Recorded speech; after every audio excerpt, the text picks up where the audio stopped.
Well, hello everybody, this is Tim Green with the Rattle Magazine. Welcome to the Rattlecast. We're the biggest freewheeling live streaming poetry podcast on the planet, in your ears and on your laptops. Our guest for episode number 329 is Luisa Muradyan. She'll be here in a few minutes, but before we get, I should say that Rattle is a publication of the Rattle Foundation, a 501c3 nonprofit working to promote the practice of poetry.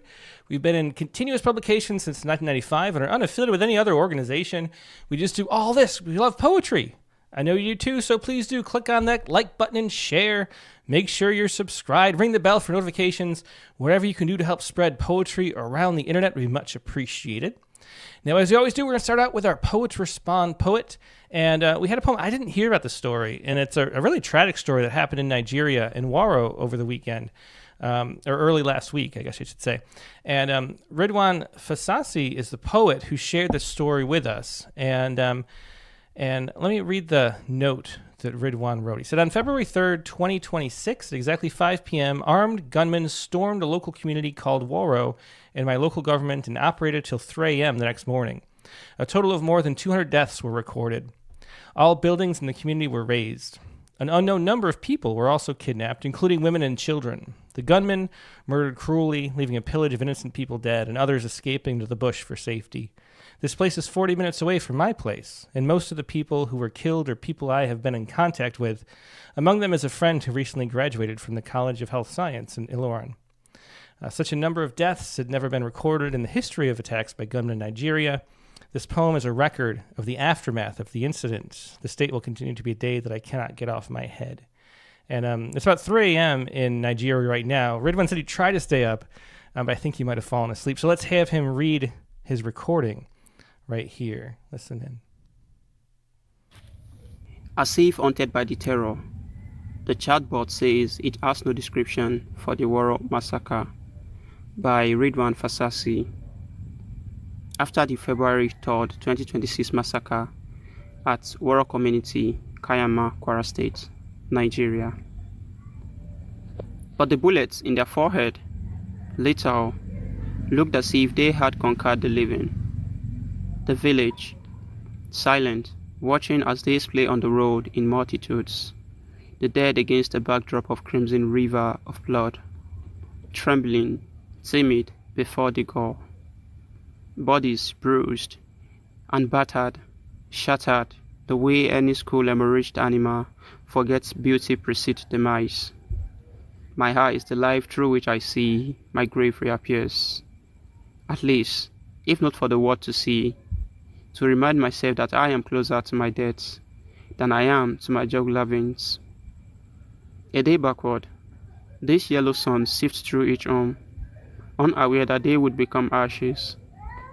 Whatever memory offers is a fruitless ambition and dangerous to the horror that comes afterward.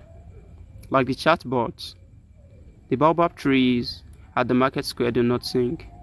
The horror, too much a lump in the bed's throat. At the janaza, the survivors looked as if they had conquered death. The safest place the body can be, I believe, is against the world, as these graves are. The dead in all their faiths, cold and silent, looked as if they had conquered the terror. This little world, carnivorous and full of wants. Yeah, it's such a powerful ending. Carnivorous and full of wants. What a way to end that poem. That was, once again, Ridwan Fasasi reading as if haunted by the terror. The chatbot says it has no description for the Waro massacre.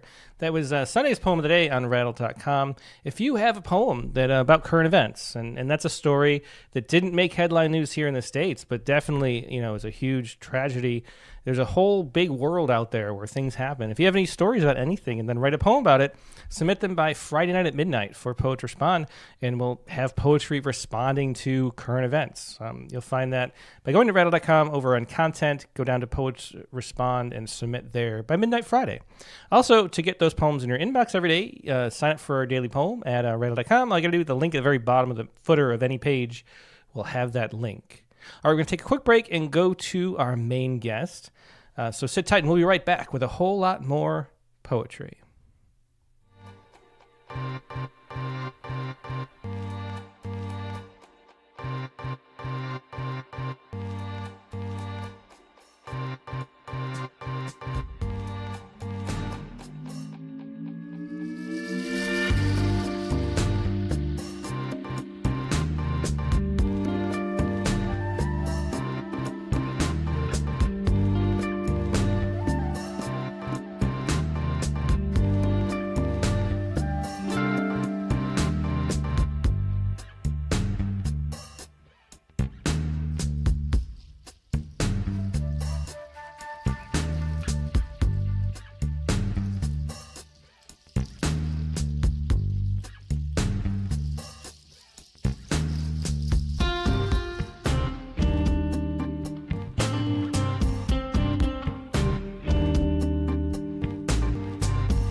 And we're back. Thanks for your patience. Like I said, today's guest is Luisa Muradyan. Luisa is originally from Odesa, Ukraine, is the author of I Make Jokes When I'm Devastated, just came out from Bridwell Press. Also, When the World Stopped Touching from YesYes Books is forthcoming in 2027. And American Radiance from the University of Nebraska Press in 2018. She holds a Ph.D. in poetry from the University of Houston and won a 2017 Shumaker Prairie Schooner Book Prize. And here she is, Luisa Muradyan. Hey, Luisa, how you doing? Hi, guys. Hello. Thanks for having me. Yeah, it's a real pleasure to have you on, Luisa. We mentioned this last week when we were previewing the show, but we saw you read it at an off-site AWP event, and it was one of the most entertaining poetry readings we've been to, like, in a long time. It was really fun. I mean, there's the intensity of Julia Kolchinsky's work, and then your poems. You had such a great like setup and punchline kind of demeanor, and it was really entertaining. The comparison between the two. It's really fun having you on. Thanks for being here. Oh, thanks. Yeah. The forthcoming book, When the World Stopped Touching, is actually a collaborative book with Julia. So her and I certainly know how to feed energy off each other. I think that's like we're gonna take our show on the road. I don't know.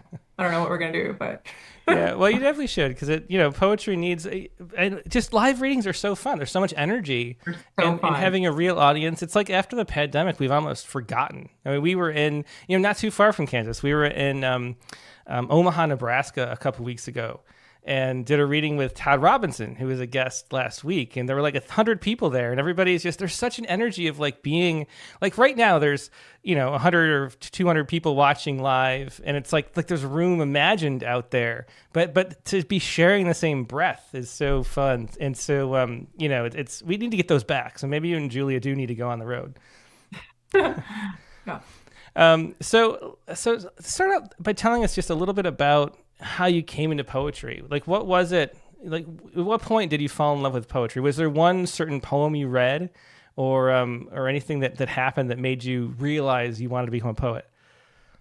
Yeah, that's a huge question for me because I'm like, let me give you my 100 answers because I think about this obsessively. But my family's from the Soviet Union, and I sort of grew up sort of in the world of Anna Akhmatova, Marina Tsvetaeva, or even just like Pushkin fairy tales, like falling asleep to verse. My parents would like play records of poems. And so I think that felt poetry early on was in a lot of ways this like space of like that could be made a home, especially coming to the United States and being an immigrant and just like really not knowing what home is. Especially leaving a place like the Soviet Union, which, ultimately no longer exists, right? And so I think I was really drawn to just inventing worlds with language. And for whatever reason, poetry just has always been the right container for me. I think, I am a person who really is very private. And so having like the privacy that poetry, which I know people are like, poetry is private. For me, it is, right? It's sort of like, being able to sort of couch something very real that I'm trying to access for myself within the world of the lyric of the poem is huge. And I started writing my mom actually just found one of my journals. I started writing very angsty, big feeling teen poetry, around like 13, 14, just like all sorts of things. And those poems were amazingly earnest, I would say. But I really didn't know. I was trying to do a thing. I was trying to be so many other writers because I didn't really see myself in poetry. I like at least like someone with my type of voice. Like I was trying to be very grand in a lot of ways because that's what a lot of the poetry I had read. And then when I got to graduate school, my incredible, incredible mentor, Kathleen Pierce, like week one of meeting me was like, here's who you need to read. And she handed me Gerald Stern and his book, American Sonnets. And that just radically transformed.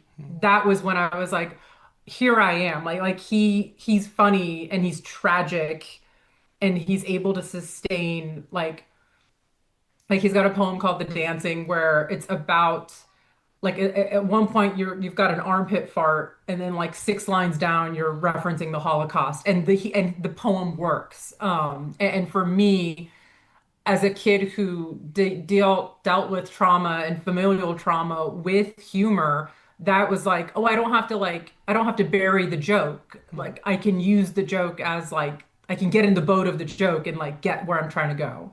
And that ever since I started reading Gerald Stern, that transformed for me. So Yeah, I well, don't know if that's really I interesting. Yeah, that's a great answer because you can see it in the work. I mean, like balancing grief and humor and how the two play off each other is just what's really center stage in both the snippet I have of um, uh, American Radiance, and then also I make jokes when I'm devastated. Puts it right up front too. Do you want to read? So we're gonna start out with a few poems from that older book from 2018, American Radiance. Do you want to start with that? And yeah. yeah. So I'm going to read Schwarzenegger in Prayer.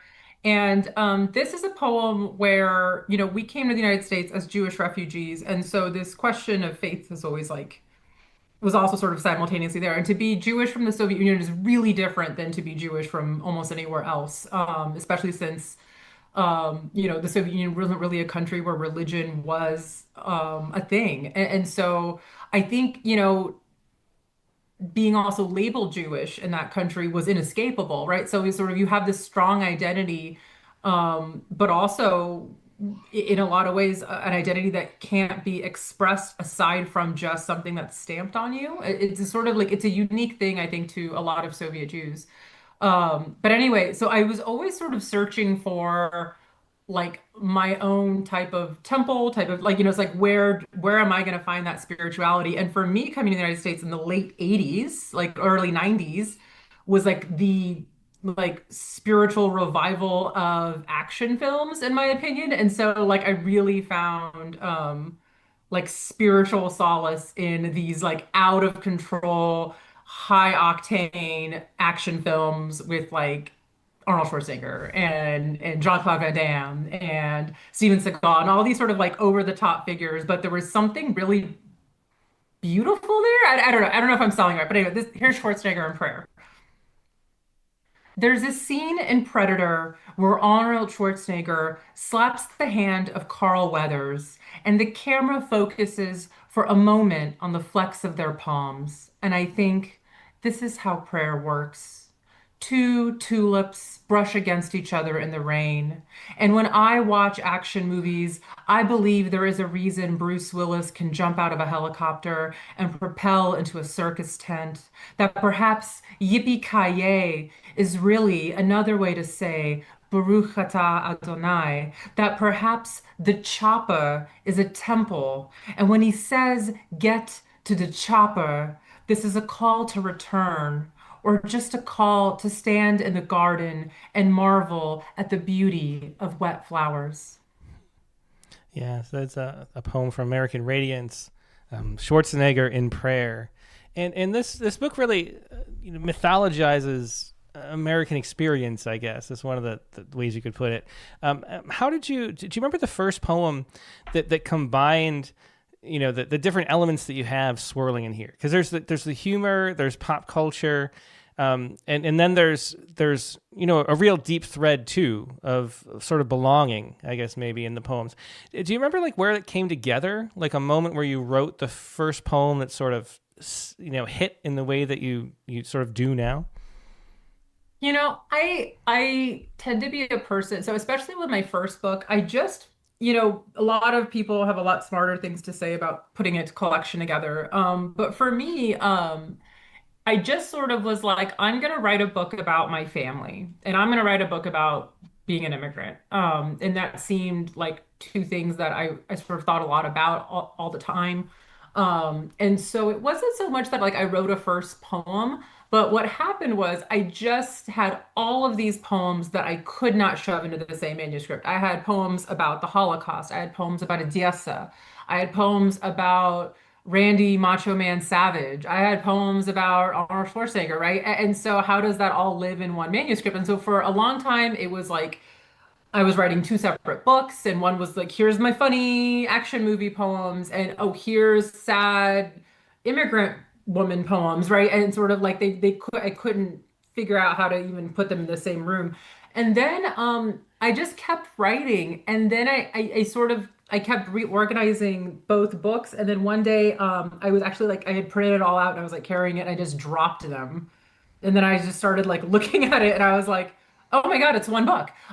Because it's one mind. It's me. It's my experience. So like you can't separate the Holocaust from Randy Macho Man Savage, which sounds insane. But like to me and my sensibility and my experiences, those that felt so like that each separately they felt like something was missing. But when I sort of crammed them together, I was like, there it is. That's it. I just why am I fighting that sort of what my brain is already sort of doing? So. Yeah, yeah. Well, I think it's a great lesson because so much of what's fascinating about poetry, are like the it is idiosyncrasies of like our own uniqueness. Like we all have these things that are like swirling back around, and they mix together in weird ways, and things associate that wouldn't for anybody else, and then putting them together is what's really fascinating and unique about poets. And I guess maybe the thing that you worry about with all the MFA programs and all that is that sort of the melding into one kind of collective view of poetry, and having whatever strange mishmash of things is you. It makes for really fascinating work, which is really on display here. Do you want to read another poem? I think Adoration is next. Yeah, I'm gonna read. I'll just go ahead and read this one. I'll have a good backstory on this one. Adoration. Svetlana was named Svetlana because she adored the light. And when I say adored, I mean truly the word adoration, because we've lost what it means to be truly devoted to something. We say we love our families or our countries or our ideas, but I know a man who fell in love with the little purple plum. He carried her in his pocket. He knew everything about that plum. And you might say, but what is there to know about a piece of fruit? And that's why you can't fall in love. And that's why the light has just become another reflection of your own sensibility. And you rip plums wide open and toss the beating hearts. Yeah, that was Adoration from the earlier book, American Radiance. And let's see. So I'm curious about just the use of pop culture, because that is one of the things. The first poem we had that you published in Rattle was a poem about Prince. And yeah, and there's a way, it's interesting that the pop culture sort of dates a poem in a certain way. Like it sort of fixes it in time in a way that other poems feel more timeless. Do you have any like trepidation about that, about blending in things that people might not recognize? Are there a lot of pop culture references, especially as I get older, that I don't know? I have no idea what people are talking about, And do you have any trepidation about that, about limiting the audience or putting in things that date the poem? Maybe in my earlier career, like a little bit of that, like, oh, like what, like, because I've had writing professors do the thing where they're like, take out you have too many contemporary references. It's going to date the poem. No one's going to care about the Backstreet Boys in 10 years. What are you doing? Kind of thing. And it's a fair criticism and it's a fair concern, but I also am just a person who I really can only write my own poem. Like and because of how I process and see the world, I'd love to be like a canonical type poet who goes into nature and has the realization and does the thing about nature and like that's the poem and that's going to be good in 100 years because in 100 years, I mean theoretically if we're all still here, we're going to have like we're going to know what a waterfall is or like we're going to experience that. But for me, I get that experience walking through a Costco. Like I just don't get it in a field. I blame Chernobyl. I'm not a nature person. I can't do it. And so for me, these are the tools at my disposal. So will I not be read in 100 years? Maybe not. But I don't know, I like make myself feel better. I'm like, well, my students have to look up Shakespeare references, So it's like maybe in like 200 years, like there's going to be some poetry class. It's like, all right, everyone, we're gonna have to. Predator was a film of the 80s, right? Like there's gonna be like a footnote somewhere, and some grad student's gonna have to be like watching an old film of Predator because of me. And I think they love that fantasy, so I don't know. I'm gonna keep rolling with it. Yeah, well, sounds good to me. Let's hear another one. We Are Cosmonauts is next. Okay. In this one, so I kind of mentioned like the first book, I was like, I'm gonna try to put language to our family's immigrant experience. So this is probably one of the more overt poems about the actual physical act of like coming to the United States. And that's sort of all I'll say about this poem, but this one's a little more on a theme of that theme, I guess. We were cosmonauts. Before our departing flight at the Moscow airport, I put my 4-year-old hand on my chest and make a grand gesture, pretending that the ache emanating from my heart would break me, wailing the only words in English that I knew. Oh God, oh Pepsi, oh Cheerios, oh America. My mother knew fewer words than I did, but she did know Jewish and refugee and immigrant and carried me onto the plane mid-performance and mid-hysteria, my grandmother watching silently. We were cosmonauts. My mother's spacesuit, a full-length fur coat worn over a full-length leather coat worn over every piece of jewelry she owned. Traveling to outer space, the ultimate immigration. We were aliens, stepping off of the plane to find our sponsors, Barbara and Dan, matching sweaters and blue jeans, handing us a prayer book and playing Ace of Base in the minivan as they drove us to the part of town where they put all of the aliens. That first night sleeping on the floor, this planet sounding exactly like a woman weeping into her pillow. Or maybe it was my mother that was weeping. Or maybe my mother was the moon.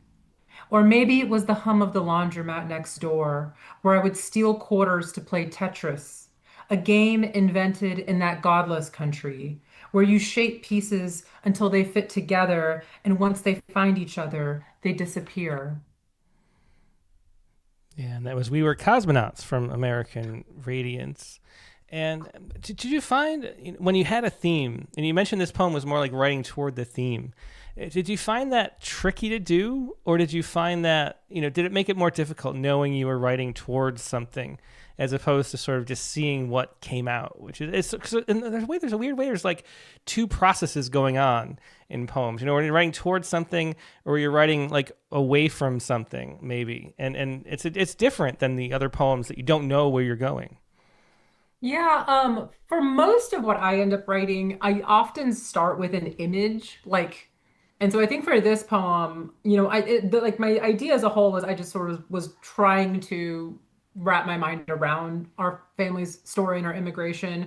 And this was a poem where I was really trying to articulate a couple really vivid images that I had had from what I could remember since I was a child when we came over, like what I remembered about that experience. Like I vividly remembered our sponsors waiting for us at the airport. Like I vividly remembered where we lived was right next door to a laundromat, and we would sort of head over there. And so, I was trying to like sort of find ways to piece together, kind of like Tetris, like to piece together these little images that I had and sort of find some connective tissue. So yeah, that one was me trying to sort of mold a few different ideas, like not even ideas, but images. So I think I'm still image based there, but like overall, those images were sort of centered around our immigration experience. Yeah, yeah, it's interesting, and learning more about Ukraine in recent years, for sad reasons. There's such a great poetry world there, and did that influence you becoming a poet? Do you think that there's such a great history and tradition of recent great poetry in Ukraine?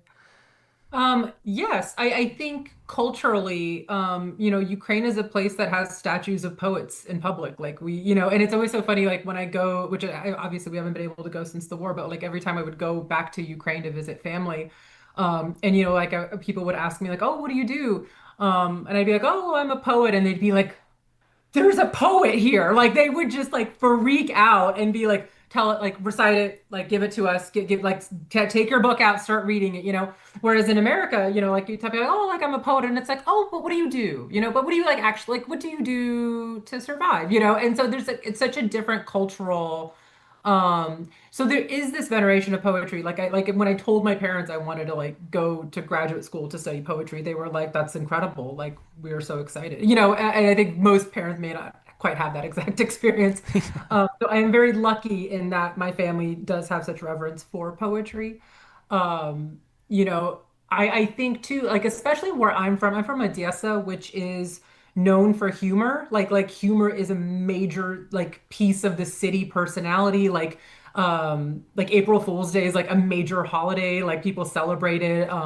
People have like anecdote competitions where they come up to see like who can come up with the best joke, and that's just like such a part of, partially because of the tragic history of the city. That's how people sort of reconcile. So I am nothing if not just a product of where I'm from. Like it's not. I am really not that unique, I don't think, in those ways.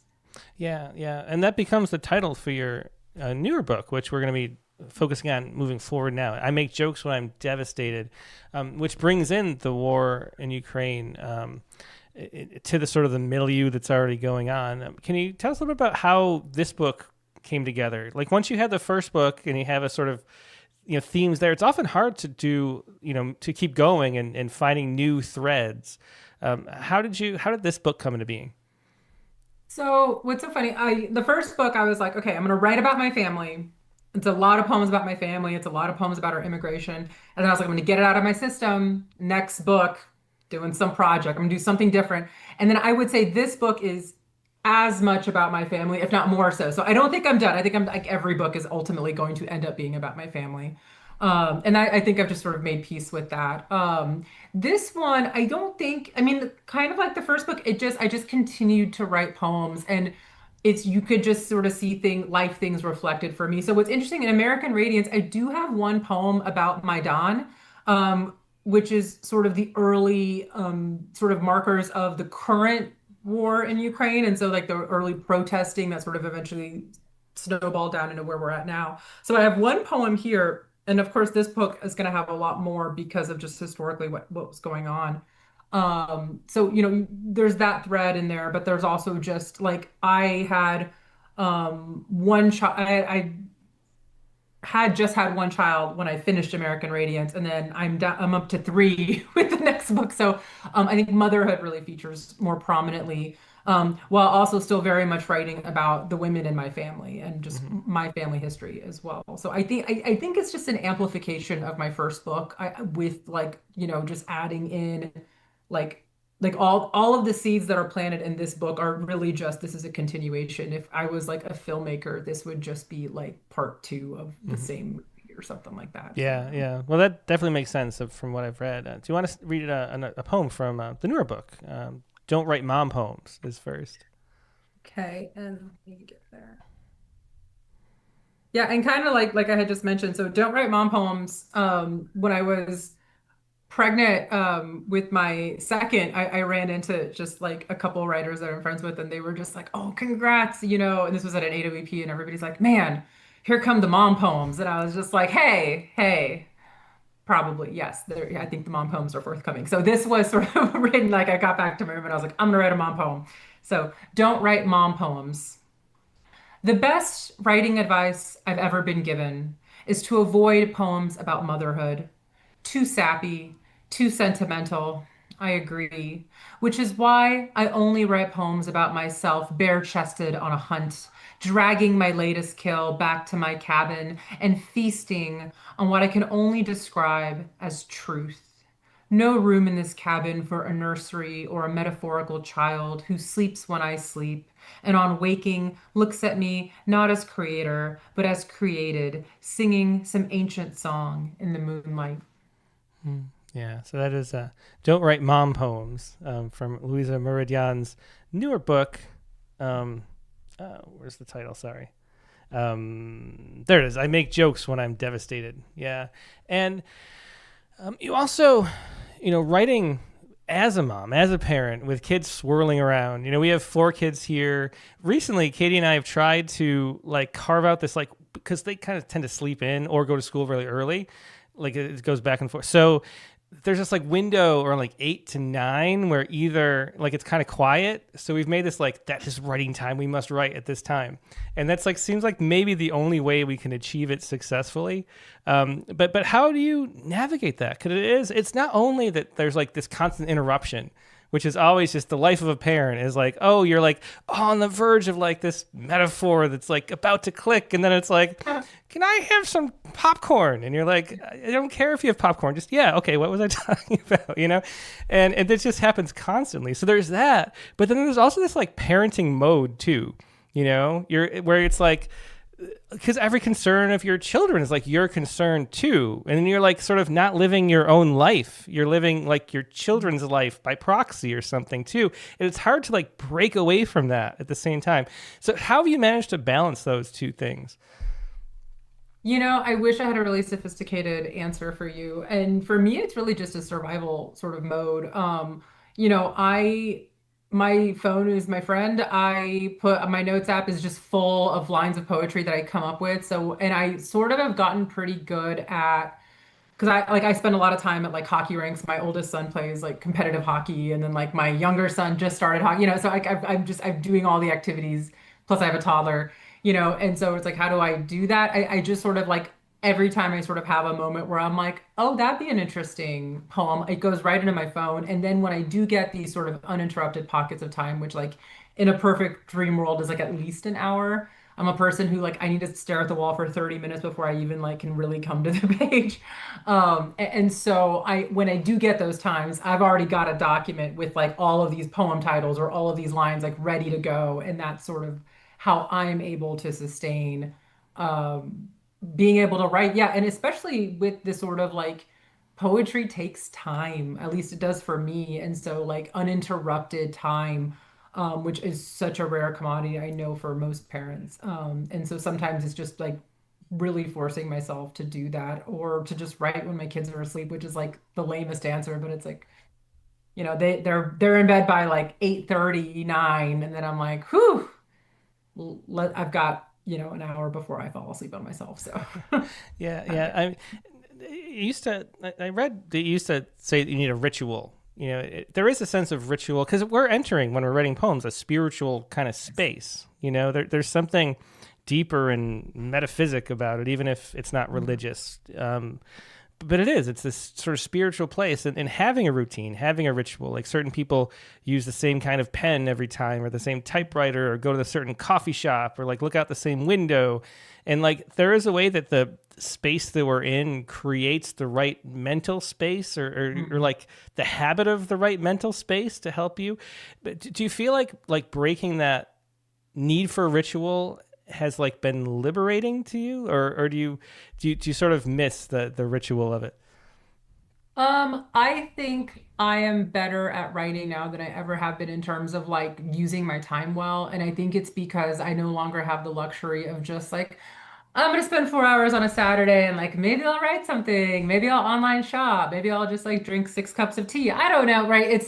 I don't have that anymore, right? So it's like you've got 60 minutes to write something or you're going to be like bummed out about it the rest of it, like because it does like when I am able to write something, it really does give me like I feel like I have done for something for myself that day, and that really helps. I am a better parent that day. I'm a better like version of myself. And maybe because writing is a place where I really center and like get like there's a lot I'll process sort of emotionally and mentally on the page. So for me, just being like pretty like aggressive with that time, and I just am like, no, I have to do like it's not like, oh, I have an hour, I'm just gonna like fall asleep, or I'm gonna just like I should really like fold some laundry. You just have to let the laundry go. Just buy extra socks. It's okay, just Yeah, yeah, definitely. And there's that like whole if you gave an hour to it and like nothing good came of it, that guilt of like, oh my God, I spent an hour on myself and all I have are some crappy lines I'm never gonna look at again. So there's like a pressure too that comes up. There's just so many things that get in the way. Yeah. Well, let's read the title poem is next. I make jokes when I'm devastated. Do you want to read that? Yes. I make jokes when I'm devastated. If you walk the stations of the cross, most tour guides will politely point out the spot where they think Jesus may have fallen, or the spot where he may have met his mother. This holy place may have been a few meters west, or possibly in that gift shop over there. We live in a world of close enough. The missiles that fell on the village did not directly hit my grandmother's childhood home, but they were close enough. The invaders claimed they did not mean to bomb Baba Yar, but their shells were close enough. My great grandmother wasn't that Jewish, but she was close enough. When you ask me for another response to tragedy, I tend to begin with a joke. which isn't exactly the shape of sorrow, but I assure you it is close enough. Yeah, so as a title poem, I make jokes when I'm devastated. And we have to talk about the thing that I've always find really interesting is the intersection between humor and poetry or humor and art. There's some way there's like a sense of surprise and discovery in both of them. It's like the thing, like a joke is funny because it's like the thing that you sort of know but was unsaid or something, or like, that's what makes it funny, that it hasn't been articulated, but then it is, and then everybody's like sharing in the sudden understanding of its articulation of the thing that. And it's the same thing with poetry. Like a poem is that sense of having the top of your head taken off is this sort of sense of like, I knew that, but I didn't know that. And then there it is. And like, aha. And that relationship between the sense of ha and aha, is just so fascinating to me. And since you put two together, I mean, so much of your work is about humor and trauma and their intermingling. Have you thought about that? Like how are they related? Like, why are they so similar? Humor and grief, or humor and poetry. Have you ever like heard like someone will be like laughing, but then you're like, wait, are they crying? Like you're not sure. I feel like that's so often I'm not sure when I'm writing. Like I'm like, is this like I remember when the very first draft of like my MFA manuscript many years ago, I thought was absolutely hysterical. Like I was like, it was just banger after banger of jokes. Like I was like, man, and most of those poems no longer, they didn't make it in American Radiance. But I remember giving this to my writing teacher and having like, meeting her for coffee, and she was just like, that's like the saddest manuscript I think I've read in a long time. And I was like, oh my God, it is sad. But like to me, but like they were sort of coexisting in a way, that sort of dark humor, for me at least, there was no other way to talk about tragedy than with the joke. Because I have no other ability to sort of access that space, for me at least. But also it's a way to, humor is so powerful to me. Like it's also like, if you think about humor and like political poetry, it is an ultimate resistance, right? It's why, people experiencing tragedy, like what is more infuriating than like a people who cannot be conquered who are like making jokes about it, right? It's like I think about like like my ultimate in my head like example of this is like like Mel Brooks filming Springtime for Hitler, like you like on the heels of World War II, and now we're like making fun, like we're still turning around and able to make fun of that, like that feels so important, and like there's something there that is like full of resistance and full of um but also like deeply sad, right? That we're sort of able to I think I feel like we're using the same muscle a little bit, or at least I am. Yeah. To me, it seems like it's like there are things that the subconscious like thinks or wants to say or feels, but it can't get out. And like the only way is like that little burst of like laughter or like that really sad moment, like in I don't know, like certain poems, like Bridget Pigeon Kelly's song at the end, and you're just like, oh my God, like suddenly I'm bawling and like, what happened? Yeah. There's that like burst of just, it's like pure emotion kind of when the right thing is articulated, like the thing that you couldn't say but needed to say or something, and they kind of like just sort of burst out, and that's like the thing, and it's like the breath just exploding out, and that's what, I don't know, that's how they seem related, but it's such a strange, like it doesn't seem like they should be so connected, and yet they are. Yeah, I think we are both at such vulnerable places when we weep, but also when we laugh. Like we are shedding some sort of like formality to do to enter either of those spaces. There is an element of trust there. You're trusting the joke. You're trusting your sorrow, And I Yeah. think to me that's why if I do sit down and write a poem about something really sad, like it's not a poem that I read, but it's also in this book about my mother is Tom Cruise. My family has a history of just familial violence, and it was a topic I really couldn't write about for a long, long time. And the only way I was able to finally get there was by just like shoving a bunch of like action movie like jokes sort of into there, and then it ends up ending with this like moment where my mother's like taking care of her dying father, who was like wildly physically abusive to his wife, and so like if I had just started there, I couldn't have done that. But I was able to get there through allowing myself the vulnerability of the joke first, I think. Yeah, that's so interesting because it is like both things, it evoking a pure display of emotion publicly. Like it's like the personal coming out, and there's such vulnerability in that, and in receiving that, to read a poem or to hear a joke, and that doing it on display for others is such a profound thing. Maybe that's one of the reasons why we love both things. We love jokes and we love profound art too. Let's see. There's a question from Monica Dobos, who is Eastern European, I think. She says, do you think humor is such a great part of Eastern European lore? It's one of our coping mechanisms, which I so relate to. Oh, I'm from Romania. Yeah. So, yeah. Yeah. Just so I understand. So like, do I think it's sort of, yes, I think it's such an Eastern European thing. I think it's also, at least, I don't think I'm that unique. My family like very much uses humor to sort of like cope.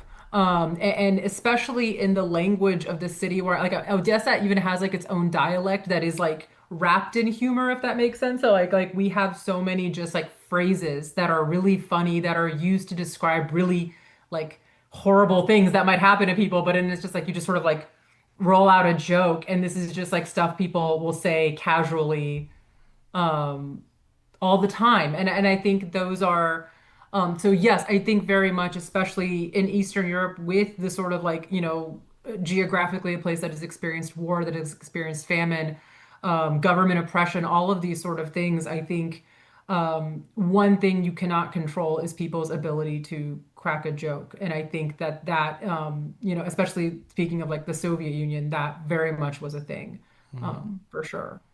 Like my grandmother might be the funniest person I know. And she has lived a really difficult life, but like she's just like in some ways, I think the humor makes people unbreakable in that sense. Yeah, that definitely makes sense. Well, do you want to read another poem? I'm not sure which one. There are a few you might have chose next. So which one do you want to read? We're talking about humor. Let's go with Everything is Sexy because it's just so outrageous. And it also kind of a little bit with your question earlier about like finding time to write. So this is a poem that I was driving on the highway, and I was driving out to K-State University to give like a little poetry workshop in the summer. And I was like, so it's like this like several hours of drive time that I rarely get to myself. And I'm like starting to think about poems, and like as I'm driving, I drive by a toll booth sign and it said like, please don't stop. And I was like, inappropriate. And these are just the things that pop into my head. And I realized as I was driving, a poem was starting to form. And so that's sort of, when I find something funny, I tend to sort of start writing that poem in my head. So here's Everything is Sexy. When the toll booth sign says, please don't stop, I sigh and say, here we go. Once again, everything is sexy, and the world wants to swallow me whole. Pushing D69 on the vending machine, sexy. Taking the top off of the recycling bin, so sexy. Cracking open an ice cold sparkling water with a French sounding flavor like pamplemousse, le sexy. And yes, maybe it's my hormones trying to trick me into another iteration of God, be fruitful and multiply. Or maybe it's just you tending to the garden that I promised I would water and never do. And yet here you are in your gray gym shorts. And this is the summer of cucumbers as big as my want. And I'm holding an empty salad bowl, waiting for you to come inside. Yeah, that's great. Yeah, that was Everything is Sexy by Luisa Muradyan from her book, I Make Jokes When I'm Devastated. If you're enjoying this conversation and poems, please do click the like button. It's always very helpful if you do. More people see it later, and that's all that we ask you to do. So please do click the like button. Make sure you're subscribed too if you're not. And if you're you're listening later on iTunes or Spotify or whatever, leave a review there. That always helps too. And if you have any questions, please do put them in the chat window, especially on YouTube. That's the one I pay most attention to. And put it in bold, like Faceologist did. Put question all in all caps, and then I'll see it as I scroll through. But leave any questions you have for Luisa too. One of the things I wanted to ask about Luisa was you edited Gulf Coast, a wonderful literary magazine for a long time. And what did that experience do for you as a poet? Because it is like it's one of those things that I think it shapes you in a lot of ways, some positive, some negative. Like there's sort of a, I don't know, there's a way that you know like what's not working more, I think, because you see stuff that doesn't work so much. And then there's also this way you're like hesitant because it's like, it's all been done before, kind of. There's like this like resistance too. And I don't know, that's what it does to me anyway. What was the experience like for you and how do you think it shaped your poetry? That's a great question. I loved editing Gulf Coast. Shout out University of Houston, Misty Mateen, board president of Gulf Coast. It's such an incredible group of people who run it. And the challenges of, as I know you, I'm sure you know, like it is very easy to sort of become like, I don't know if selfless is the right word, but you put your own writing really on a back burner because you have so much other writing you're really invested in. And it's not necessarily a bad thing, but that was the when I edited Gulf Coast those couple years, I really wrote very little because I was so sort of plugged into looking at other people's writing, and also sort of the other many pieces that go into running a literary journal, everything from like grant writing to like scheduling meetings and things like that. So it really, in terms of like my own writing, it taught me a lot of really like professionalization pieces of like I cannot be hurt by the submission world. I just can't. At this point, because I ran a journal, like I understand how sometimes you just don't get a very fair shake because maybe that reader that day is busy and they like barely looked at their submission list. And that's okay. I think you really learn that there is this element of attention, but also luck. Because like Gulf Coast had a huge team. We had readers, we had editors, we had genre editors, and then like editors above that, and so you start to realize how many hands are involved in making a journal, and so some of those, like I think sometimes people get really like or at least in my experience, some people would take like a rejection really personally, and that for me, that really melted away having run Gulf Coast and just sort of seeing, but also like how hard people worked too, and really sometimes we would get incredible poems that just weren't fitting that issue that we were putting together. Sometimes the poem we got was too similar in theme to something we had just accepted. We just couldn't take both poems in the same collection, right? Sometimes we had it was an incredible poem that we were like, it just doesn't work for this folio, right? So you having those experience and having done that work, I think for me was really formative, just for me understanding how much goes into when an issue goes to publication. And so I think about that a lot when I submit to places. And especially when I get rejections, which is all the time. And I'm always just like I do the like hot girl dating thing where it's like I get a rejection and I'm like, ooh, gonna post like an attractive selfie. But instead of posting an attractive selfie, I'm like sending out more submissions. Like I'm putting myself back on the dating app, or if you will. And that's sort of like my running game with myself when I get rejections, which is often. Yeah, well, that's a great way to think of it.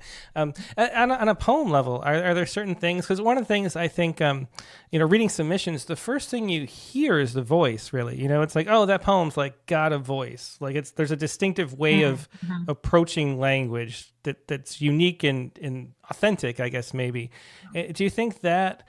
Because you do have a very authentic voice in that. Like you're one of the poets who could probably read your poem and say, I wonder if that's a Luisa poem, and then it probably would be.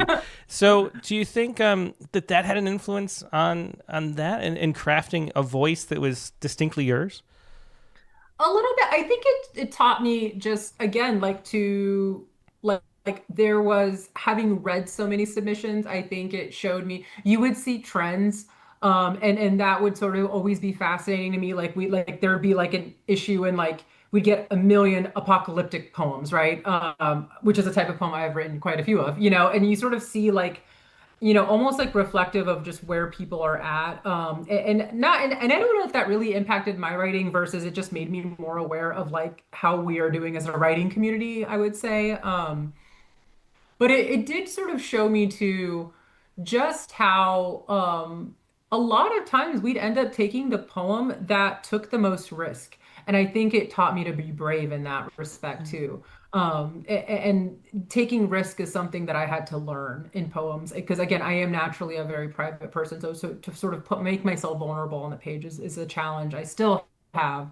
But then having read out so many submissions, it that was really illuminating for me. And then I just remember like those poems, in a lot of ways, like those submissions I would get would also just sort of teach me um, just how much those types of poems can impact. Because I would like read poems and just be weeping, like in the Gulf Coast office, like, oh my goodness, like like look at like read this poem.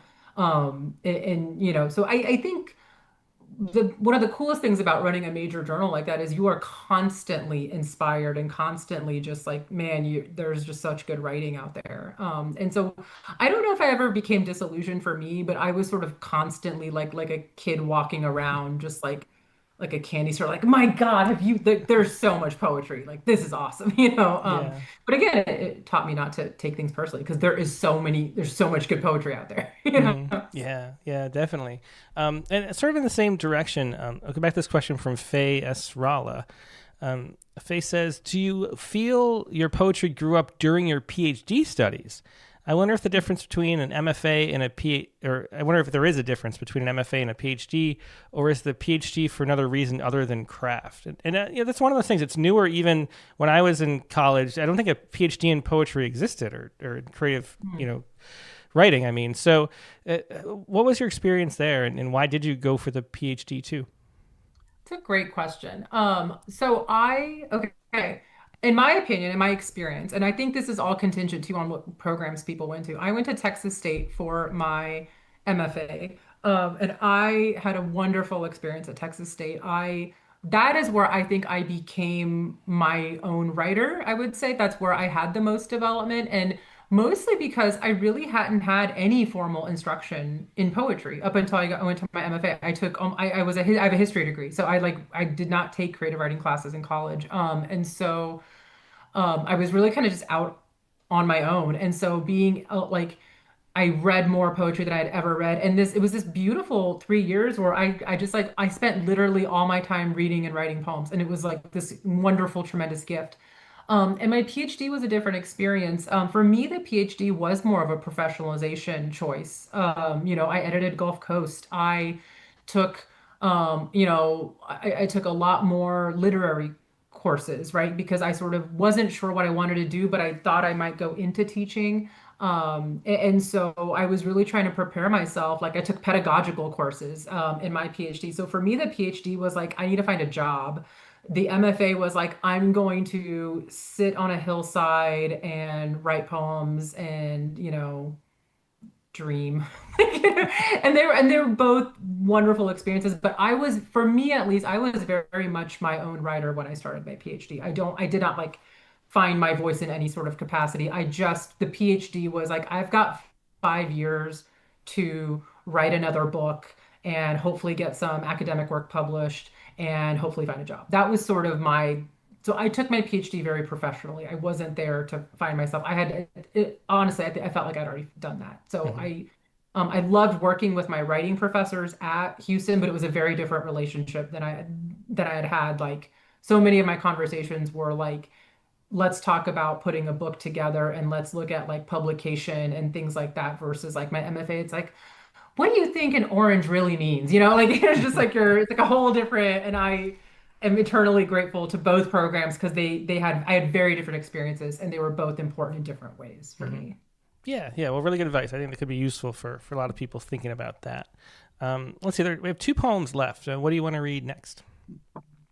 Let's go with I think let's go with Each Month My Grandmother Sends Money. Let's do that one. Okay. And so this poem is also about so for a lot of refugees, especially from the Soviet Union, something that is quite common is so we were able to bring my grandmother over years later to the United States. And so what we left behind though was this major family cemetery plot. And the cemeteries in Odesa are like, you want to talk about the sad Olympics, man, we are medaling in gold in our cemeteries. Like they're just tremendously sad. There's like statues of infants weeping. There's there's just like even like materials they use for the caskets, and I mean just everything just feels really tremendous, like we are here for your sorrow. Um and I sort of love that. But our family plot, so we, like so many of my relatives are buried in this sort of same plot. And so unfortunately when you move, like who's going to take care of the cemetery? Like it's not like in the United States where like they mow the lawn no matter they're gonna mow the grass no matter what. There's like somebody that walks through and make sure everything's clean. Like there's nothing like that. There's no one to care for your dead once you leave. And so it's not uncommon to pay someone and like send them money, and then their job, they like go and clean the cemetery plot, and then they send you a photo to show you that they've done it. So my grandmother sends money every month or every year for this. So here's a poem sort of about that. Each month, my grandmother sends money to a stranger who puts flowers on her mother's gravestone in Odesa. There are days I believe that nothing is sacred, that we will destroy ourselves as a form of hope, and days when the dead birds in my driveway agree with me. As a child, I had hoped for something more than this. But tonight, my daughter lets me rock her to sleep. She too is suspicious of what she will inherit and wraps her entire hand around my thumb. I would give anything to take care of you forever. And I know that this too is a lie. She pays what she can and is sent a photo each month of a gravestone with fresh lilies. I can't tell her the stranger is sending her the same photo. 6 lilies, one green vase, half broken fence, and the dead giveaway, the same yellow tail of a cat, body just out of frame. When they bombed the cemetery, the picture of the lilies continued to show up in her mailbox, and I continued to assure her that this was money well spent. They, of course, took everything, but these flowers will last forever. Yeah, powerful poem. That was each month my grandmother sends money to a stranger who puts flowers on her mother's gravestone in Odessa, by Luisa Muradyan from I Make Jokes When I'm Devastated. There was a question, Louisa, going back from Dick Westheimer. Let me find it. He said, "Do you ever mix the music of Russian and English as a poem emerges as you write?" And it is really interesting. I mean, I don't know how much you speak other languages outside of English, but there is a way that the music can be totally different. The rhythms are totally different. The structures and just the cadence and so much. Did that influence the way you write, do you think? I don't, I wouldn't say I am not a gifted musical person in any sort of sense. And I do know Russian poetry, especially, is deeply musical. If you ever sort of hear certain writers when it almost sounds like they're singing. And Julia is actually really good at this. For me, most of my writing tends to be in English, and I do speak Russian. That is my first language. And when I was born in the Soviet Union, the city that I was from, we spoke Russian. Even though it's in Ukraine now, it's different. Now everybody speaks Ukrainian. So my Ukrainian is actually really quite poor. But all of that said, I still tend to, and maybe because I was searching for this sort of semblance of home. So I really started writing in English, and most of the time I stay in English. There are a few poems in my first book that have some Russian phrases in there. But for the most part, I tend to sort of live in English in the poems. And that doesn't mean I'm always going to, but at this stage, that's sort of where most of my sensibilities go. And I don't have like a great reason other than that. Just that's my good. I end up defaulting to English. Mm-hmm. Yeah, well, that makes sense. We haven't really talked about craft, like the actual like sitting down and turning ideas or thoughts or images into a poem. What's that process like for you? Like revising. I mean, we talked about you have this phone full of snippets and lines of poetry. How does that become a poem for you? Mm. Sometimes it doesn't. Sometimes it dies a slow death. But and other times for me, like I'll often sort of like I wish I had like some writers can do these like project books, and they're like every single poem is does this right, and for me I really struggle with that type of form. Even writing like a sonnet or something more formal like that, that's really for me. I think formally I'm crafted by the joke, like the comedic sort of timing is what typically I am looking at, and that's just how my brain works. Am I landing the punchline in the right place in the poem? Am I being too obvious? Is the humor actually killing the poem, right? Am I being, how do I get there? A lot of times, I start with that image and then I sort of see what it's going to reveal to me as I move through the poem. And because I'm a person who sort of tends to obsess about the same like 10 things over and over again, it weirdly makes me look like I'm more thematic than I am, but really it's just because my brain's still like I'm a crock pot up here, right? It's just like they're just throwing more things in there and it's all going to kind of taste the same at the end, but Yeah. crock pot as craft. There it is. That's where I'm Yeah, going. that's perfect. That's the name of the next book. It's really interesting to hear, the joke is being sort of the central structure. And it's really interesting because it's one of the things that I've always noticed. We had a humor section in Rattle, or an issue, like issue 33. It was the hardest poem, or the hardest issue to get poems for, because it's sort of easy to be funny, like, especially I think maybe a poetry reading is like the easiest place because everyone's like a little awkward, a little nervous, and there's like this weird tension, like nobody knows what's gonna, and it's like that quiet. You're not supposed to say anything, and so it's like this. It's sort of that perfect environment where like anything is just like a relief laugh. It's very easy, and but it's so hard just on the page, and so there's so many things where this poem, cracked up the open mic night, and here it is, isn't it funny? And it's just not, Yeah. And it's so much different to get it on the page. Do you have any like what does timing mean on it when you don't have anything else besides for words, just squiggles on a white page? How does timing work in a poem? Ooh. I think it works like in that you've got to. Yeah, I think you can't, for me, since I'm often negotiating humor and tragedy, so there's sometimes like the poem is really not funny. Like it's actually like a terrible joke, but because it's somehow equalized with this really sad thing, it's almost deadpan funny, which is really how I am in real life. Like I'm sort of this more deadpan type person. And so it kind of, in some ways, I buy myself that joke because it's like they're like, well, shit, the ending is so sad. I guess it is funny, like I think it's like that. You're like, like every one of my poems is just like a funeral that's where it starts raining. And so I think I trick people into thinking I'm funny because they're just like, I guess it's funny. I don't, um, but also like I am having the best time of my life when I am in the middle of telling a joke. And I think again, this goes back to a little bit the Soviet cultural background of like telling anecdotes. Like my father is incredible. And often the anecdotes are like wildly inappropriate. And like it's always sort of like mind blowing to like my husband who's not from that region at all. And he's just like, did your grandmother just tell like a blowjob joke? And it's just like, well, yeah, because she's talking about famine. How do you not follow that? And so but to us, it's like that.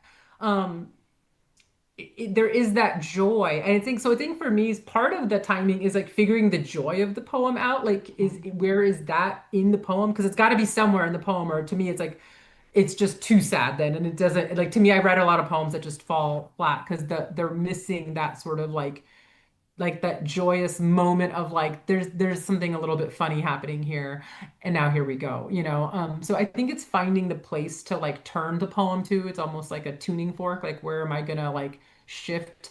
That's important. I'm always looking to see where that's gonna happen. And also sort of just like not overextend, like you can't oversell the joke again, just like if you're telling a joke to, and I teach high school students, so I know a lot about bombing as a comic because I just like every time I try to be funny, they're like teenagers are just the toughest audience, I think. But You're the opposite so of a poetry reading, maybe. yeah, no, like they will, you're I'm up there giving them the best content I have and they're just like, when is this due? Like when is it? And so you really, it does train you though, to like really feel out how you can pull off that punchline. Because if I can get those kids to laugh, man, I can do anything, I think. Yeah, trial So by I take fire that to the there, page. for sure. Yeah. All right, well, let's wrap up with one last poem, Louisa. Light Crimes is the last one. Yeah, this poem is there is a history to this poem. This poem is about I had for a long time wanted to write a poem about my parents, my mother getting her driver's license in this country, which had to happen very quickly. And she didn't drive in the Soviet Union, so my father had to like teach her to drive really fast. And like in the state of Missouri, which is where we immigrated to, you had to like be able to parallel park to get your license. And like she needed her license so she could start work. It was this whole thing. And so my father had some creative solutions here. But this is a poem I've tried writing a lot because there's like a lot of machinations to this story. And I finally, and again, talking about form, it's not my strength. I finally realized, I was like, what if I put it as a prose poem? Like, what if I just, so it's like one of the few prose poems I have not only written, but is in my book. And so it functioned in that sense. So here's Light Crimes, a Love Story. It was our second week in the United States, and my mother needed to learn how to drive so she could get a job mopping floors. My father borrowed a white fan from the community center where he mopped floors and boiled spaghetti on Italian night. And maybe you don't see it at first, but this story is romantic. The middle of the night, two young immigrants in love in an alleyway, matching leather jackets, and my mother's red lips shining in the moonlight. No, not shining, but radiating like a neon sign that said open. Did she scratch the car on purpose or was she unsure of how to parallel park? The answer didn't matter because the next day my sleepless father followed the driving test instructor, noted the 25 feet marked by orange cones, and knew he could not teach my mother how to place a vehicle between them. You see, she was not born to fit into arbitrary spaces. She needed room for her hair and her eyes and her voice that my father often says fills a room like an ocean fills a fish tank immediately until everyone is drowning in beauty. Instead, he committed some light crimes and moved the cones minutes before her turn to take the driving test. And listen, I know you want me to tell you whether or not she passed or whether or not my father was arrested, but all I can say is that she wore her fur coat and aviator sunglasses that day. And my father watched her from that borrowed van thinking she looked Technicolor, an American movie star playing the role of a woman with no way to return home. Oh, yeah, that's a great story and so much swirling in there. That was Light Crimes, a Love Story by Luisa Muradyan. Thanks so much for being a guest, Luisa. It's great talking to you. Great sharing these books. Thanks for being here. Thank you. Yeah. So once again, that was Luisa Muradyan. You can find all of her books at her website, luisamuradyan.com. That's LuisaMuradyan.com.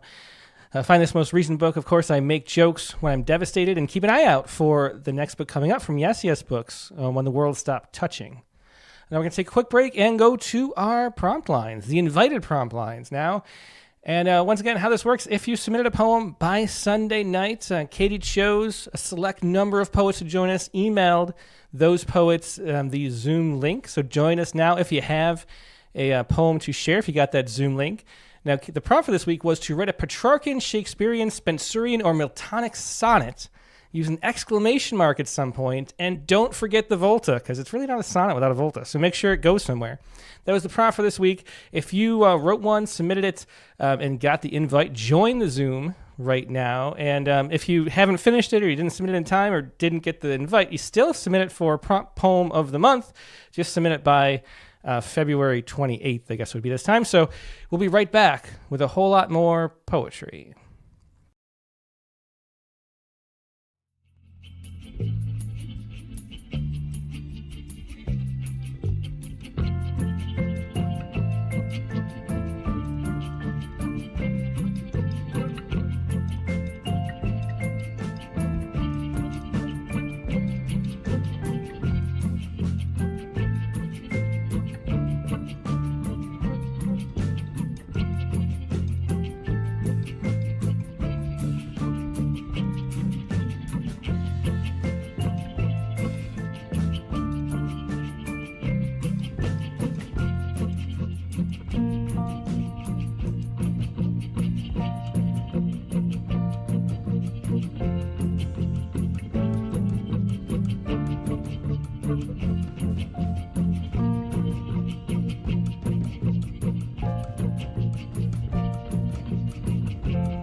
And we're back. Thanks for your patience. I'm here with our creative editor, prompt poems editor, and my wife, Katie Dozier. Hey, Katie, how you doing? I'm doing great. I love that interview. It was wonderful to get to see some humor in poems, something we do not see enough of. We definitely, we need more of. I say that as like my own poem tonight is like the biggest downer.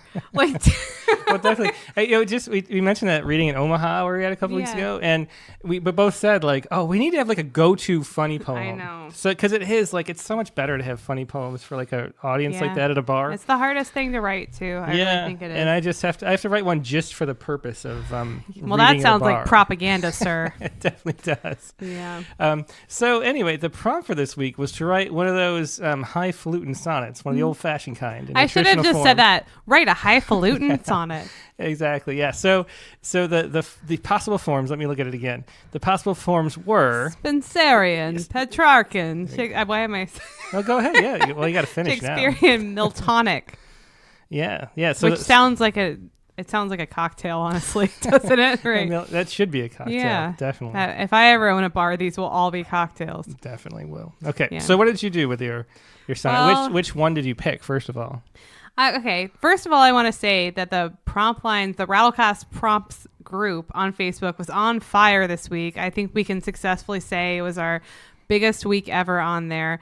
And so I shared this sonnet, and this is the one that I'm going to end up sharing now, but I got some feedback that was really helpful. Like Lori Flanagan suggested a different line for part of it. And I found this to be really challenging, so much so too that it made me realize I should spend more time on Scansion. And so one thing I want to do is look at my own free verse poems and scan them and figure out the music that I'm making. It also made me aware of certain rhythms that I rely on more in my free verse than I was aware of. Like I go often headless. I often start really strong. And anyway, so bit of an awakening for me this week. I think for others as well. It was not the only one, I think. So. Yeah, well, it always is. And humor and form, two of the things that we just want more of all the time. So. Yep. So. Yeah. All right. Also, I don't have an exclamation point in mind, so I'm apologizing. Well, I could fix that for you right now. Well, the only thing is I'm giving myself credit because I put, I don't know if I put in the prompt an actual exclamation point or like that you had to exclaim something. And I'm hoping it was the exclamation point because I have an upside down lowercase I. So I'm going to give myself exclamation point. Oh, sticklers. Well, sorry, you're disqualified. Don't say it. I'm disqualified. I cannot publish myself. All right. So, all right. This is a loose Shakespearean. It is not perfect. That's okay. I'm getting there. I improved upon it from where it started. So, sonnet for the unborn. Oh, I want to say also thanks to Chelsea McClellan for looking at this too. She gave some great feedback. A lot of people did, so thanks. Sonnet for the unborn. Here's a little space where you are real. A baby in my belly feels like the sun. I wish I could just conceive a guarantee that parts of us could fully live as one. I want to hold our baby in my arms. I want to hear their laughter belong. I need to see their eyes, their charms. I need to know the heartbeat of their song. To love you is to want more every day, to hate the moon that tucks another chance away. Now all I hear is the absence of a cry. Silence grows louder, fed by the advance of less and less time. But here you do exist, safely inside the dot of I, this kiss. Oh, well, that's a very, very touching poem, Kate. I love the last line, too. Thank you. Yeah, I'll keep going on it. I wrote a few sonnets this week, which is more than I can say about last week. So nice. That's something. Okay. Yeah, so okay. I haven't seen yours, so.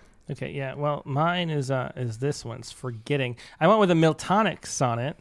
I also, since talking to Annie Finch about like how the I am shouldn't dominate, I found that very curious, interesting. The thought that like we should be using other feet. In our formal poems, and it shouldn't always be iambic. And I wanted to try that more. So I thought I'd try not only a Miltonic sonnet, but a trochaic Miltonic sonnet. So this is entirely trochees. And here is this right here. This is Forgetting. I've forgotten more than you will ever know, he used to say, as if the mess of what he spilled could somehow be the less of all you'd ever hold. So that endeavor, fraught as learning always is, was hollow too, your cup so small, in understanding anything, an ocean vast, expanding as you rush to fill your mouth and swallow even salt and sand. And yet how right he was. Our memories are waves of water thrown upon a beach. They come while going. All of it recedes and impolitely. Faces, facts, his voice, stories we thought were true. They're gone. We're saved by our unknowing. Yeah. And the tricky thing, it turns out, from writing trochaic meter is that there aren't a lot of rhymes. You have to have the unstressed ending every time. But it works. It's so interesting though how the trophies throw you too. Like if I just read that, I don't know like how much I would identify like how formal it was. Like I would feel like it feels like kind of formal, but it just feels so different when it's in trophies. It's iambic except for it's like a phase shift. Yeah. Of one line, but then it throws the rhymes off, and the rhymes all have to be like forward facing, which is unusual. Is it just that you forgot about the iams? No, sorry. Okay. Anyways, I was forgetting. And that is my poem for this week. Let's see what everybody else has. And let's go. Well, we first have to go to our community host. Of course, our community host, Dick Westheimer. Dick Westheimer.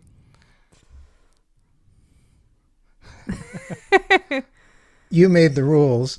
So we do. This is the second time in a couple of weeks I've gotten to hear Luisa read. And one of the things that I'm just trying... Great Ukrainian immigrant poets are overrepresented in my world. It's, I think I know, 3 or 4 who are just like top of the game, and maybe 5 or 6 others who are just really fine poets. And obviously, I know not a trope about the more statues to poets than generals in Ukraine, but it's pretty interesting that there is such an overrepresentation. So anyway, Katie, I felt like I was trying to pack for a 2-week trip in an underseat bag. That's a wonderful metaphor. I love that. Trying to write this, it just I don't know if it will end up being a poem that lives beyond today. It certainly died a small death on Friday when Tim ripped into the metrics of it. But no, it held up. I think it did. Like there's a way you like stretch. Maybe because I hear your voice so much, because I've heard you read your poems so much, that kind of threw me off. Because there's a way you stretch and move around in language. That we internalize. But very much iambic. When we actually broke it down, and if anybody doesn't know what we're talking about the critique of the week, which was, I think, honestly, one of the best critiques of the week Tim has ever done. I thought it was excellent last Friday, where you scanned so many poems. I would have been really overwhelmed doing that without having read them first, and I thought it was great and really informative and wonderful.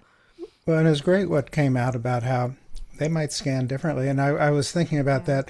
We had a lot of folks who are normally quiet on Rattlecast prompts come alive. Their knowledge of scansion and their interest in it, and their interest in talking about it. It was like a little, my term about a people's MFA. It was like a little tiny, it was the 201 course in beginning stanchion. It was like a whole class on there this week. I agree. It was awesome. I was not leading the class.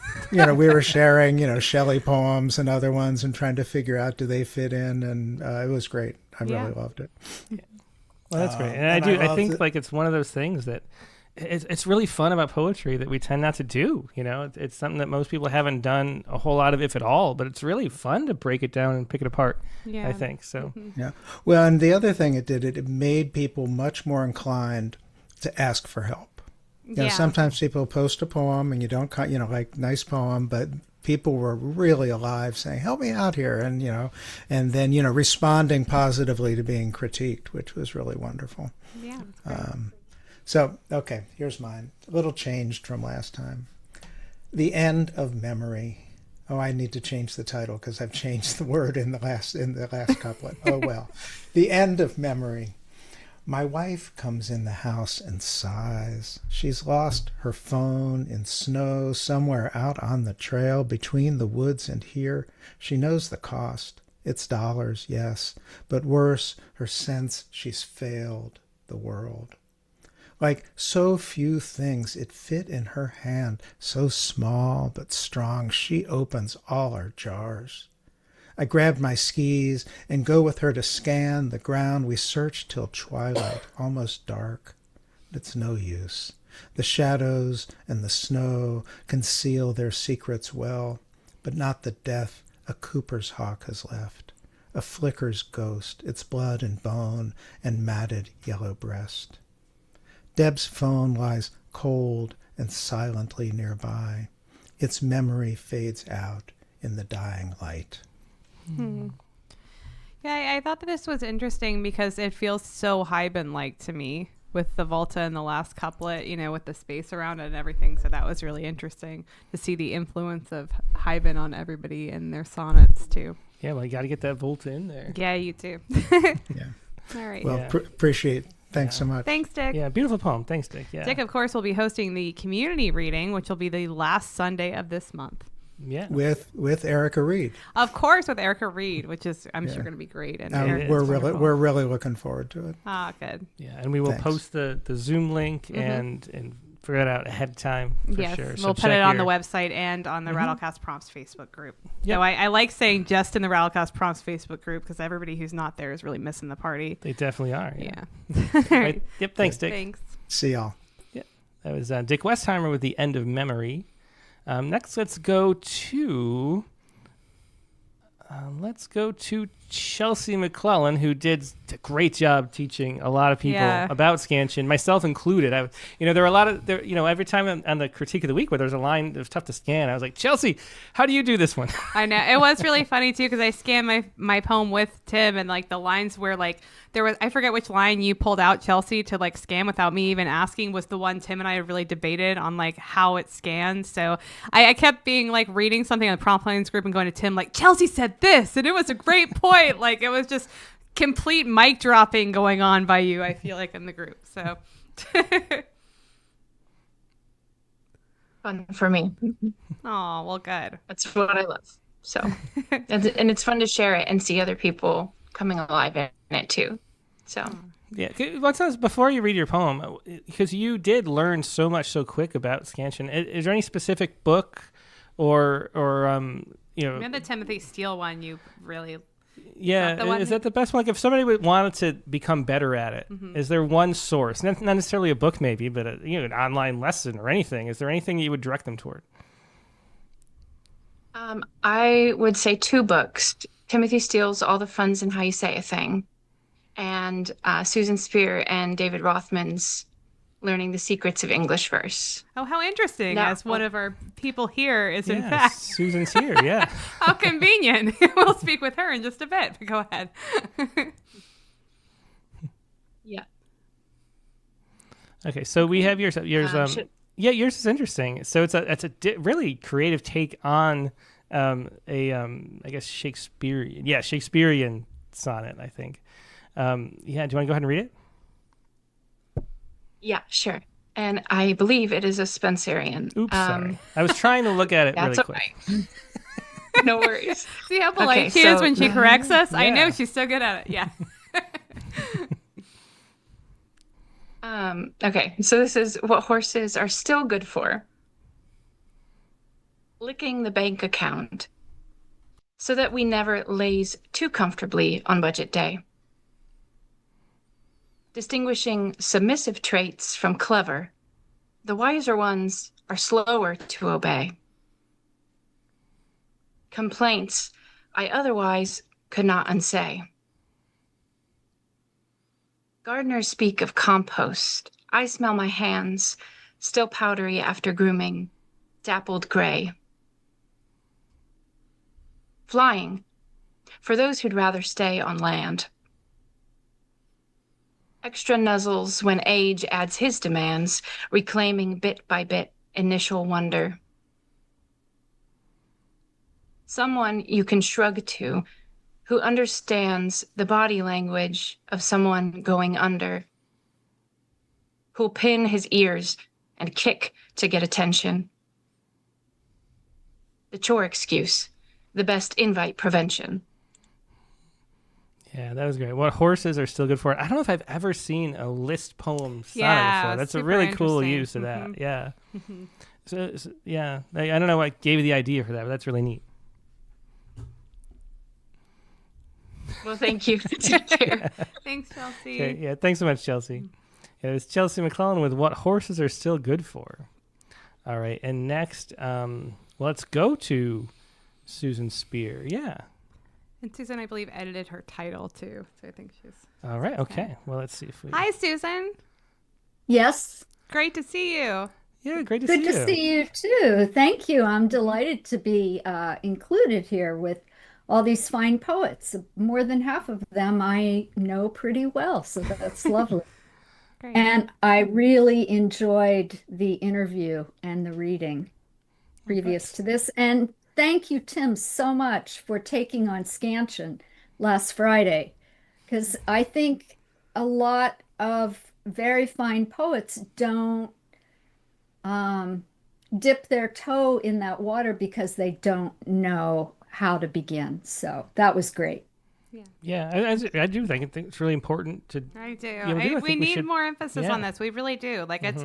I feel like there's a fear that if you do Scansion, you're going to only be able to write formal poetry or something. Like it helps us write free verse too, even if you're going to be primarily free verse, which is fine. So.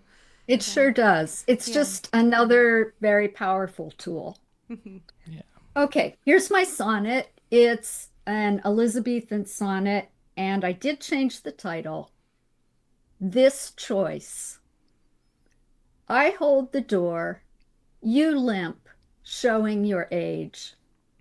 Side by side, we walk the dirt-packed lane that's lined with prairie grass and silver sage.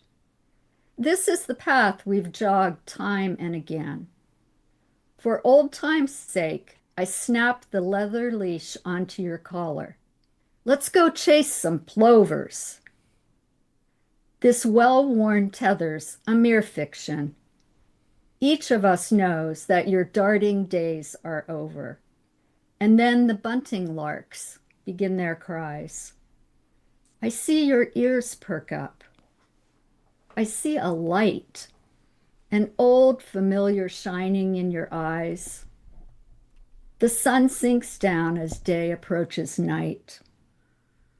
I cannot bear the burden of this sorrow, this choice I've made concerning you tomorrow. Yeah. A really heartbreaking poem. And when I got to that Volta, I was because I was so caught up in the description and everything that we, of course, as we read a poem normally, we're thinking, well, what's the significance of this? What's the significance? But I became sort of lost in the moment too. And so we had this really beautiful effect from it, a really wonderful Volta. And again, the meter felt so effortless. So yeah, definitely beautiful poem. Yeah. Thank you so much, Thanks, Susan. No, thank you. Thank you. Good There night. Good night. There was Susan Spear with This Choice. Next, let's go to Nate Jacob. Nate Jacob? Nate Wait, I Jacob. can't act surprised I invited him to be No, here. you can't. Hey, Nate.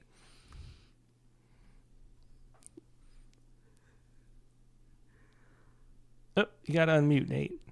Yay! It's been a while, hasn't it? It has, apparently. I'm all out of practice. Yeah, it's good to be back. I've missed you guys. So, Well, we've missed you too, for sure. So, and you came back. I'm kind of surprised that it was the sonnet prompt that brought you back. I was too. I was shocked. The first time, my first interaction ever with Rattle was sending a poem. One of my early writing was a sonnet that I sent into Critique of the Week, and Tim informed me Was it an American that sonnet? I probably Nate? shouldn't try to write in Elizabethan English, and it was time to use my real voice, and that was my first great lesson in my Rattle career. So thank you, Tim. Well, full circle moment here for you, Nate, Yeah, tonight. so here's hoping this redeems a little bit of that. I attempted to go with a Petrarchan sonnet. I'm not a formal writer. It requires way too much editing for me, and that scansion thing. I tried to follow along on the Facebook page, and it was just more than this old brain could compute. So I wanted to get the Volta earlier in the poem than I would normally write one. I usually try to do the punchline ending. So I wanted to move it up to that 6 lines from the end, and I think I got it. We'll give it a shot. All right. All right. to hope among shifting dunes. My God, why won't you just deliver me? These losses pooled like sand outside my door by tides pushed high in storms so far at sea. And I can't find the why for, the what for of digging out again when each high tide is higher than the last. The puddle's calm reflects the sky, a blackening sense on high that what has come will go, what goes will come. And then these moments, clearing skies and shore, enough that beauty takes its faithful birth, well perched as beauty does above the trees, to draw our sights aloft, full heavenward, find skies can still reflect the good on earth. Our pain, as writ in tides and sand, recedes. Yeah, some beautiful lines, especially the end. Yeah, and 2 exclamation points. Whoa, double duty. Yeah, nice. I couldn't manage the one, so way to go. Well, I made it up for you. Teamwork. All right, thanks, Nate. Nice to see you. Thanks, guys. Good to see you. Thanks, Nate. Yeah, that was Nate Jacob with To Hope Among Shifting Dunes. And let's go next to Stephen Allen. Hello. Hey, Stephen, another sonneteer for sure. Yeah. Yes, this prompt was sort of like a little trap that I fell into. I've been writing a sequence of sonnets based on the book of Job. Mm-hmm. And this one takes place after Job has lost all of his property. His cattle and camels have been spirited away. His sheep have been fried by lightning from heaven. His children are all dead. And you think things couldn't get worse, but they do. Attack on Job's health. At the second council, God still crowed my steadfast faith, despite what Satan made him do. But there was another goad. It was just property. And so he laid, with God's approval, hands on skin and bone. It was a crueler cut. I could still mourn my loss of kin and goods, but not my own stricken body. Such things must be borne alone in darkness, piled up on the ash heap with the other dust. Plagued by flies, afflicted head to foot, the sores dug deep. Curse God and die, said my wife, but I refused, stubborn in my pain and fear.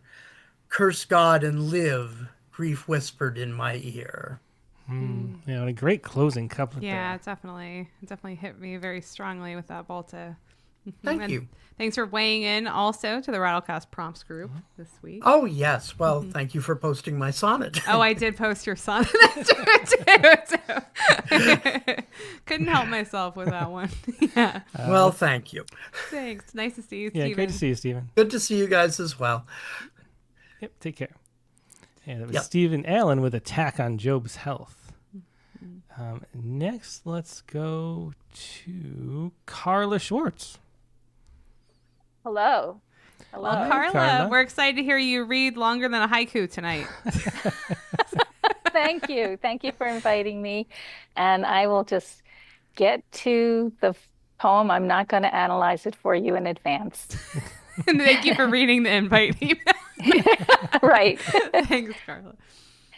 Unable to reach you, I imagined the worst before learning you'd got back first. The day commenced so sunny, so warm.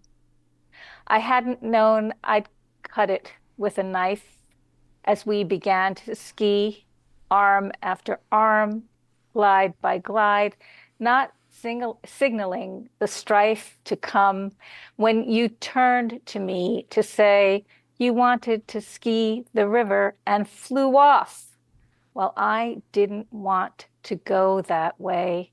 So my pleasure path seduced me through the woods I'd loved until I'd sense time to turn back while butchering our blissful jaunt with ease, with elegance, sliding over listening tracks, stopping twice to call, anger boiling at no answer, thought you'd be drowned, not at the car.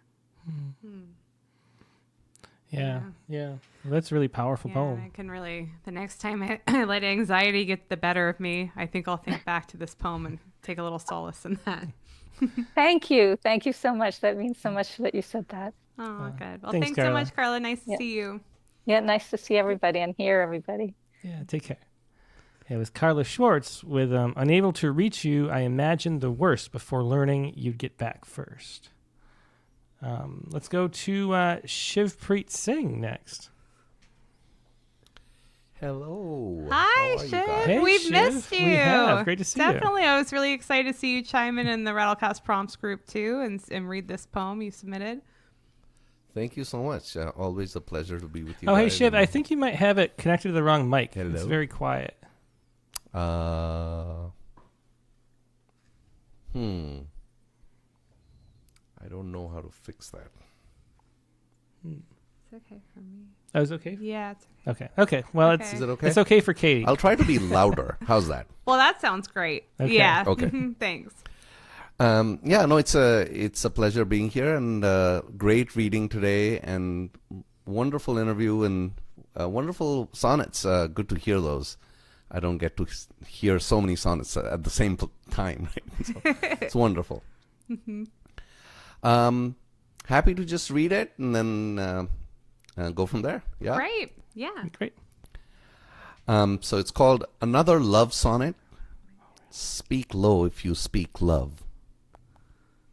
William Shakespeare. Am I in love or only skilled at seeming? A grace the heart repeats by learned design. Between my vow and deed lies quiet scheming, a hollow script delivered line by line. My touch performs a tenderness well practiced, each pause precise, each silence neatly placed. I circle closeness, careful not to trespass, an actor sworn, yet inwardly displaced. I paint a dawn with borrowed, thinning light, calls shallow waters deep enough to drown, chart honest stars across a faithful night, then wake to find no true north can be found. Let this be truth, however softly said, not love itself, but love kept gently fed. Well, what a beautiful reading, and I was really just lulled into that. Katie, you could have read like 30 lines, and I would have believed it was 14 for sure. It was really, really relaxing. Thanks so much, Shiv. Thank you. Yeah, great thanks, to Shiv. see you. Yeah, is definitely. it still going great with Moon Drunk and everything exciting that you're up to? By the way, Yes. Oh, Moon great. Drunk. We've had 3 shows and 3 poetry readings, and more coming. So, that's really exciting. Well, we love everything you're doing and how much poetry you're giving out to the world. So thanks, Shiv. Thank you. Yeah, thanks. Yeah, that was Shivpreet Singh with Another Love Sonnet. There can never be enough. I want it known. That's true. Never enough. Forever. All right. Let's go to Christiana Doucette next. Hello. Hi, Christiana. Hey, Christiana. Great to see you. Good to see you too. So mine is called Freeze Frames, and I have down a Miltonian sonnet, but then I keep hearing everyone saying Miltonic, so I probably wrote it wrong. I think I may have, whatever. We're both right. I'm completely sure. I went with this form because it was a form I hadn't tried before. I've done sonnets, but I just hadn't done one like this. Right. So I'll go ahead and read. Great. Freeze Frames. Anxiety's frost-crusted cup has set as hard as glass, and through its frozen sheen, a locked pain adds a chill to what tones mean. The sharp-edged view is cold, each move a threat. A thoughtless nudge suggests it might upset some crystal future. There are umpteen ways a heart can break, narrow paths between a fantasy or fracture. Heartstrings fret on frozen boards. They snap in cold or run mosaic maladies that multiply at every turn. So break the brittle lens and spread the broken shards before the sun. Watch the jagged ice. It liquefies. With clarity and warmth, a mind can mend. Well, I love so much that the various tactile words. Like, I feel like it feels like it kind of unseats you with all the different vocabulary that you don't normally read in a poem. And it's so sensory because of that and temperature driven. So I really enjoy it. I really wanted to try, most of my recent sonnets have been like about like storytelling or something like that, but I kept thinking about the Miltonian one. It seems like is more philosophical. And so the other challenge I was trying to push myself on was to take something like, in this case, anxiety, and put that as more the center. Well, that's great. It's really effective. I mean, with all the words like jagged, it really gets you into that mindset. So thanks so much. Thank you. Yeah. Thanks. It's interesting too that with the length between when you have the final couplet, it's more like a punchline, Yeah. But then having the rhyme so far away does leave you with like a more waiting philosophical. for it too, and it's interesting. Yeah. That end where it goes CDE, CDE. It was like, oh, this feels so different. Yeah, definitely. Yeah. Cool. Well, thanks so much for sharing that, Christiana. Thanks. Yeah. Thank you. That was Christiana Doucette with Freeze Frames. Next, let's go to Jared Campbell. Hello. Hey, Jared. So I did a Miltonic sonnet as well. And this, so just in case people don't know too much about iridescence, there's basically there's at least two ways in which something can have a color. It could be covered with like a pigment, right? So that it absorbs all of the wavelengths of light that aren't red, but it reflects red, and then we see it as being a red thing, right? Or something can be iridescent. It could have microstructures in the surface of it such that it kind of scatters the wavelengths of light. And then what color it appears to be depends on what the angle is between the light source. I never knew how that worked. Okay. Right? So it's like, so if you're looking at it from this angle, it looks blue. But if you're looking at this angle, it looks red. And if it moves then in the sunlight, it can change its color, right? So that's and then also murmurations are the huge flocks of starlings that can change shape in the sky in very, very beautiful and quick ways. They can be a ball, and then they can change into all other different kinds of shapes. So I did the true artist part paints not with ink, but iridescence. Enough of poems assembled like machines for this or that purpose, who first unroll their meaning, then attach it pole to pole like power line. Give me a poem that means itself, like a murmuration of sardines, expanding or contracting as a whole, while every fish pursues his separate goal, like Samson, blind among the Philistines. And in the turning of the living ball, he darkens and alights, a facet set to catch the sunlight, animating all the living things on earth. The minuet is neither stilled nor dimmed, as fishes fall victim to the dolphin, shark, or net. Yeah, very cool descriptions in that one. Yeah, it definitely did. It made me think, maybe I'm looking for the exact meaning of a poem a little too much. Maybe sometimes it can just be itself. So thanks for that, Jared. Thank you. Yeah, very cool. Thanks, Jared. There's Jared Campbell with The True Artist Paints Not with Ink, but Iridescence. And last but certainly, no, wait, is that last? Yeah, last but not least is Brian O'Sullivan. Yay, Brian. Hi. Brian? Yeah, great to see you. Great show, though. Well, it is great to see you. And Brian, I always like, getting to read your sonnets. And so you definitely participated in Rattlecast prompts this week, too, and then came up with this wonderful poem. A few versions. I struggle with this one for some reason, but here it is. A post-op reading.